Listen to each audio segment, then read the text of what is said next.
So we're talking here about the Delta variant, which is the fourth variant of concern described by WHO because it's both more transmissible than the previous variants and also has been able to resist the antibodies that we have in our blood. So what that means is that you need a higher level of antibodies to overcome this variant as compared to, let's say, the Alpha variant. Now the good news is that all of the WHO emergency use listed vaccines do protect against developing severe disease, hospitalization and death due to the Delta variant. So there are studies now from countries where there is a predominance of Delta variant to show that people who've been vaccinated are much less likely to end up in hospital.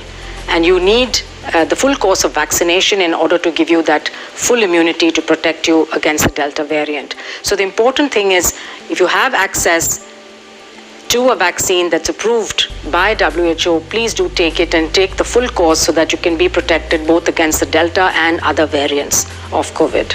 So the main goal of these vaccines is really to prevent severe disease, because what we want is for people, even if they get the infection, is for them to recover from it and not become seriously ill.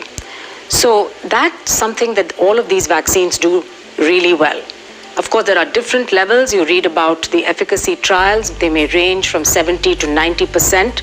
But in terms of just looking at the prevention of severe disease and hospitalization, they're all very good, over 90% effective.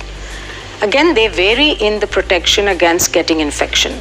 Ideally, you'd like a vaccine which completely prevents you from getting infected, therefore you can't get ill.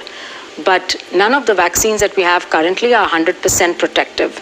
So this is why even if you're vaccinated, you can get the infection, but the chances are you'll get a very mild symptoms or no symptoms at all, and that your chances of getting seriously ill are really, really low. There are two very good reasons to get vaccinated.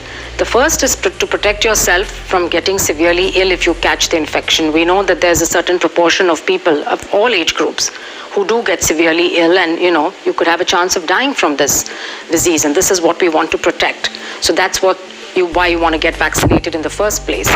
But secondly, if you get vaccinated, and yes, you may still get the infection, because we know that these vaccines are not going to protect you 100% from the infection. So there is a small risk you get infected, and you could pass it on to others.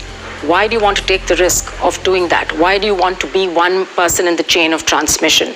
What we need to do in the world today is to break those chains of transmission, get a control on this disease. So that's why we say, get vaccinated as soon as you can get access to your vaccine when your turn comes, and continue to take all the precautions so that you are completely protecting yourself as well as protecting others around you.